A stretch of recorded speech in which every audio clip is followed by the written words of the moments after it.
wageni waalikwa, wadau wa maendeleo, watu mbalimbali ambao tuko mahali hapa, nitumie fursa hii kuwakaribisheni sana na hili ambapo leo tunatangaza jambo letu kubwa kabisa, uzinduzi wa mchakato wa tuzo maalum ndani ya mkoa wa Njombe ambao tumeipa jina la Njombe Smart Talent Award 2026.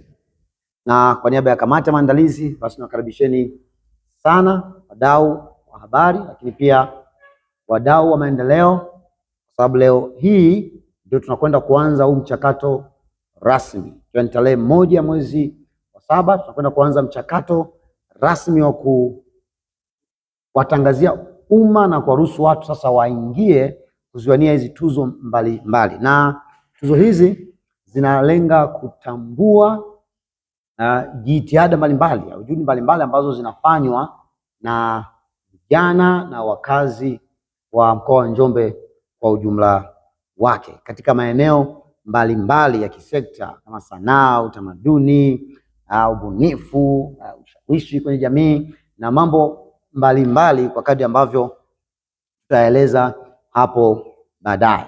Na kupitia uzinduzi huu tunawahimiza watu wote kujitokeza kutumia hii fursa.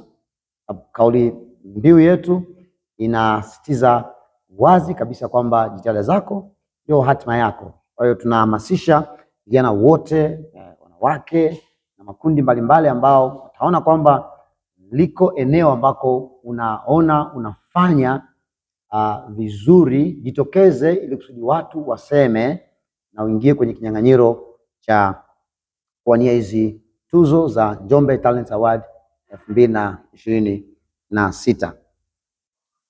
Na tunawaalika wadau mbalimbali kushirikiana nasi katika kufanikisha zoezi la tuzo, na tuzo hizi zitatolewa tarehe 31 ya mwezi huu wa 7 katika ukumbi wa Agreement Hotel. Kwa hiyo mchakato mzima na ratiba itakavyoenda, nitamkaribisha mmoja ya wajumbe wa kamati ya maandalizi ili aweze kutupitisha katika mchakato huo. Kwa nafasi hii tuwashukuru wadau mbalimbali ambao wametushika mkono na kutuwezesha kwenye hatua mbalimbali za maandalizi na hata kufikia kilele cha utoaji wa tuzo. Tuko na watu mbalimbali, media partner, Uplands FM Radio, lakini pia ofisi ya mbunge wa viti maalum mkoa wa Njombe kupitia Chauma, na kimsingi ndiye key sponsor wa mchakato huu wa tuzo. Na hili amelipokea kwa mikono miwili kabisa, kwa sababu ni nia yake ya dhati kutambua jitihada za wananchi wa mkoa wa Njombe. Lakini pia tunao Asili Yetu TV, lakini pia tunao The Wellers Production, na tutumie fursa hii pia kualika wadau wengine mbalimbali ambao wanaweza kudhamini kwa namna moja au nyingine. Tutawafikia watu mbalimbali sehemu mbalimbali ili kusudi tushirikiane nao katika kuhakikisha kwamba tuzo hizi zinakwenda kufanyika kwa ubora na viwango vile ambavyo vinastahili. Tuhakikishie kwamba tuzo hizi zitafanyika kwa uwazi, kwa weledi wa hali ya juu sana, sababu kamati ambayo imeteuliwa kuandaa na kuratibu mchakato mzima wa tuzo hizi ni kamati ambayo imesheheni watu wenye taaluma na uzoefu tofauti.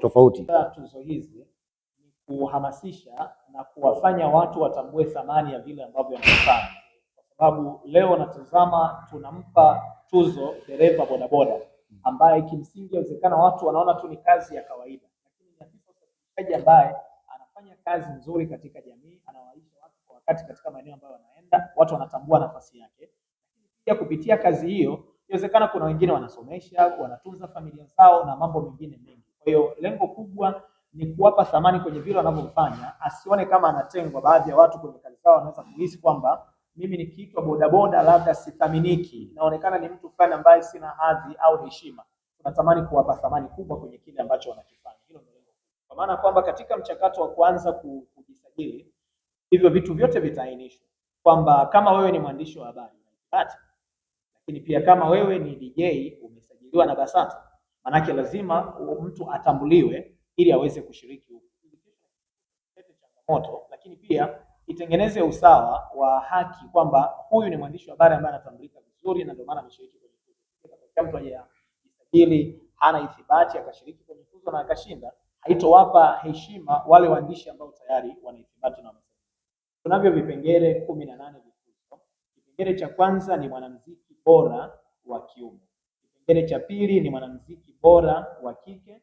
Lakini kipengele cha tatu ni mtengeneza maudhui bora wa kiume, hawa tunasema wale content creators. Lakini kipengele cha nne ni mtengeneza maudhui bora wa kike.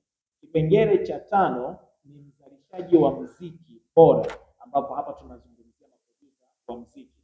Lakini kipengele cha sita tutamtafuta DJ bora kutoka mkoa wa Njombe. Kipengele cha saba ni mwandishi wa habari bora kutoka mkoa wa Njombe. Lakini kipengele cha nane ni mwanamuziki bora wa nyimbo za asili. Kipengele cha tisa ni mwanamuziki bora wa nyimbo za Injili. Kipengele cha 10 ni mshereheshaji bora, hawa tunaita master of ceremony bora, ataibuka kwenye kipengele hicho ambacho ni kipengele cha 10. Kipengele cha 11 ni mtangazaji bora wa kiume wa redio. Kipengele cha 12 ni mtangazaji bora wa redio, huyu ni wa kike. Kipengele cha 13 ni mjasiriamali bora wa kike. Kipengele cha 14 ni mpiga picha bora kutoka mkoa wa Njombe. Kipengele cha 15 ni mwigizaji bora kutoka mkoa wa Njombe. Kipengele cha 16 ni director, hawa tunasema video wanachukua video na kupiga, watapata nafasi ya kushiriki kwenye vipengele hivi. Lakini kipengele cha 17 tumetazama kundi la vijana wapambanaji. Kipengele cha 17 tunamtafuta bodaboda bora wa mkoa wa Njombe. Lakini pia kipengele cha 18 tunamtafuta dereva wa bajaji bora mkoa wa Njombe.